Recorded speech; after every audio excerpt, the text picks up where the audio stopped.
Hello అండి. నేను మీకు ఈరోజు వంకాయ పచ్చి పులుసు ఎలా చేయాలో చూపిస్తున్నాను. వాటికి కావాల్సిన పదార్థాలు: ఉల్లిపాయలు, ఇది వంకాయ అండి, కాల్చి పెట్టుకున్న వంకాయలు, కొంచెం బెల్లం తురుము, కొత్తిమీర, పచ్చిమిర్చి, కరివేపాకు అనమాట. చింతపండు గుజ్జు అంటే వాటర్ అనమాట. వాటర్ తీసి నేను పెట్టుకున్నాను. మనం వంకాయల్ని కాల్చుకోవాలి. కాల్చుకునేటప్పుడు వంకాయకి నూనె రాసి కాల్చుకోవాలి. అలా కాలిన తర్వాత ఈ నీటిలో వెయ్యాలి. అప్పుడు మనకి ఆ స్కిన్ అనేది నీట్గా ఊడిపోతుంది. త్వరగా తొక్క తీసుకోవాలి, లేకపోతే వాటర్ వచ్చేస్తాయి. ఇప్పుడు చింతపండు గుజ్జు రెడీ అయిపోయి ఉంది కదండి, చింతపండు వాటర్ ఇందులోకి తరిగి పెట్టుకున్నటువంటి ఉల్లిపాయలు యాడ్ చేసేస్తున్నాను. చూడండి, ఉల్లిపాయలు, పచ్చిమిర్చి, మనం తురుము వేసుకున్నటువంటి బెల్లము, కొంచెం కొత్తిమీర, అలానే కరివేపాకు కూడా యాడ్ చేస్తున్నాను. ఇప్పుడు నేను 2 వంకాయలే తీసుకున్నాను కదండి, కాల్చాను, అది తొక్క తీసేసాను కదా, దాన్ని ఇందులోకి వేసేసి నలిపేస్తున్నాను అనమాట. అంటే బాగా పిసికేస్తున్నాను. ఎందుకు అంటే ఇలా పిసకడం వల్ల ఏంటంటే ఆ వంకాయ గుజ్జు అనేది ఈ వాటర్లో కలిసిపోతుంది. ఈ వంకాయ పచ్చి పులుసులో ఏంటంటే ఆ వంకాయలాగా కనిపించకూడదు.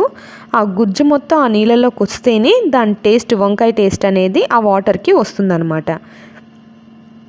ఇలా నలపడం వల్ల కొత్తిమీరలో ఉన్న ఫ్లేవర్ వాటర్లోకి వచ్చేస్తుంది.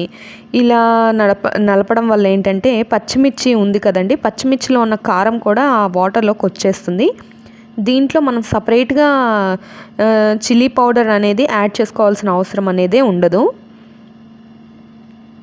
అండ్ ఇది చాలా అంటే చాలా బాగుంటుందండి. అన్నీ పచ్చిగా యాడ్ చేసాం, ఎలా తింటాము అని అనుకుంటాం, కానీ చూస్తే తినేటప్పుడు మాత్రం టేస్ట్ అనేది చాలా బాగుంటుంది.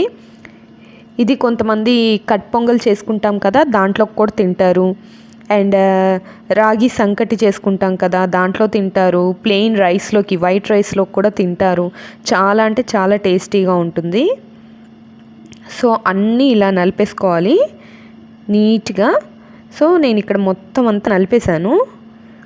సో ఇందాక మనం ఇందులోకి కొంచెం టర్మరిక్ యాడ్ చేద్దాము, యాడ్ చేయలేదు కదా. సో నేను ఇక్కడ కొంచెం పసుపు అనేది యాడ్ చేస్తున్నాను. చూడండి, కొంచెం పసుపు యాడ్ చేసేసాను.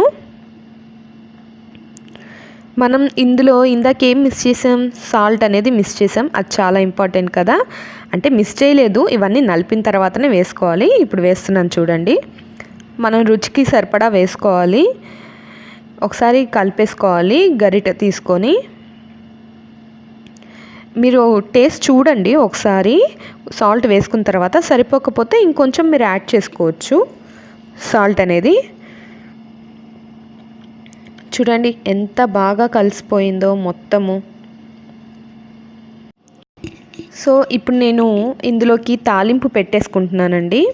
ఈ గిన్నె వేడెక్కింది కదా, ఈ గిన్నె వేడెక్కిన తర్వాత ఆయిల్ అనేది ఇందులోకి నేను వేసేస్తున్నాను. చూడండి, మనకి ఎంత ఆయిల్ కావాలంటే అంత ఆయిల్ వేసుకోవచ్చు. అంటే యాజ్ యువర్ విష్ అనమాట. కొంతమంది ఎక్కువ తింటారు, కొంతమంది తక్కువ తింటారు కదా. సో దాన్ని బట్టి మీరు వేసేసుకోండి. సో ఆయిల్ అనేది హీట్ అవుతూ ఉంది. ఇందులోకి మనం తాలింపు గింజలు ఉంటాయి కదా, అవి యాడ్ చేసుకున్నాం. లైక్ ఆవాలు, అవి యాడ్ చేసుకున్నాం ఇందులోకి. కొంచెం ఆయిల్ హీట్ అవ్వాలి కదా, లాస్ట్ టైం వీడియోస్లో చెప్పినట్టు కొంచెం ఆయిల్ హీట్ అవుతేనే ఆ తాలింపు అనేది బాగుంటుంది. చిటపటా సౌండ్ రావాలి కదా. సో ఆవాలు యాడ్ చేస్తున్నాను. చూడండి ఎంత బాగా కాగిపోయిందో నూనె, చిటపటా అయిపోయింది. ఇంకా కొంచెం ఇవి కూడా యాడ్ చేస్తాను, మినపప్పు. ఇప్పుడు కొంచెం జీలకర్ర యాడ్ చేస్తున్నాను. యాడ్ చేసేసాను. చూడండి, ఒక ఎండుమిర్చి యాడ్ చేస్తున్నాను. ఒక్కటే యాడ్ చేస్తున్నాను, ఎందుకంటే పచ్చిమిర్చి ఆల్రెడీ వేసాం కదా అందులోకి. దీంట్లోకి ఇంగువ అనేది యాడ్ చేసుకోవాలండి.